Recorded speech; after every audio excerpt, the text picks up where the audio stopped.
Израилдин Газанын түштүгүндөгү жер которгондордун лагерине жасаган соккусунан ондогон адамдар каза болгондон кийин Израилге эл аралык кысым күчөдү. Франция менен Германия бул чабуулдарды кабыл алынгыс деп атады. Шейшембиде кеминде 29 палестиналык каза таап, ондогону жарадар болду. Фергалкин Хан Юнис шаарынын чыгышындагы бул кандуу аба чабуулунун кесепеттери тууралуу баяндайт. Эскертебиз, айрым кадрлар кишинин зээнин кейитиши мүмкүн.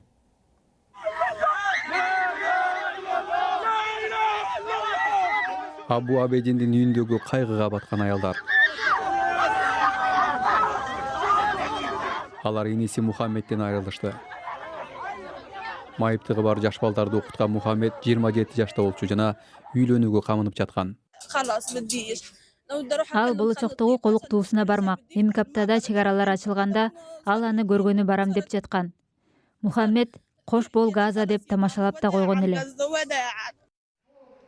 Мухаммед Египетте болочоктогу колуктуусу менен жолугууну көздөп жаткан. Буга чейинки аба чабуулунан 9 адам өлтүрүлгөндөн кийин кыздын үй бүлөсү ал жактан качып чыккан. Ошондо эжеси Инастын бир көзү көрбөй калган. Сүрөттөгү Мухаммедден болочоктогу келинчеге. والله يعني أنا كنت مخططة يعني Акыркы мүнөткө чейин анын келишин эңсеп жаттым. Бул жерде бир азга калып, абал жакшырганда Газага кайтууну көздөгөнбүз. Эми эмне кыларымды билбейм.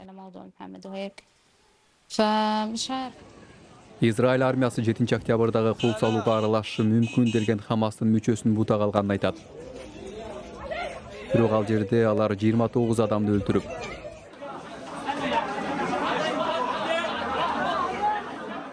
ондогондорду жарадар кылышты.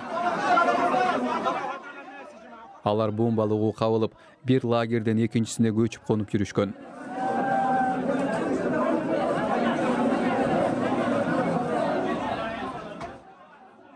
Газалыктар өз көзү менен көргөн кыргынды эч качан унутчуда эмес.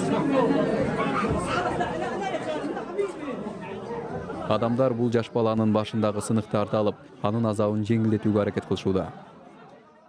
Кудай сактап, жарылуудан бул кичинекей кыз аман калыптыр.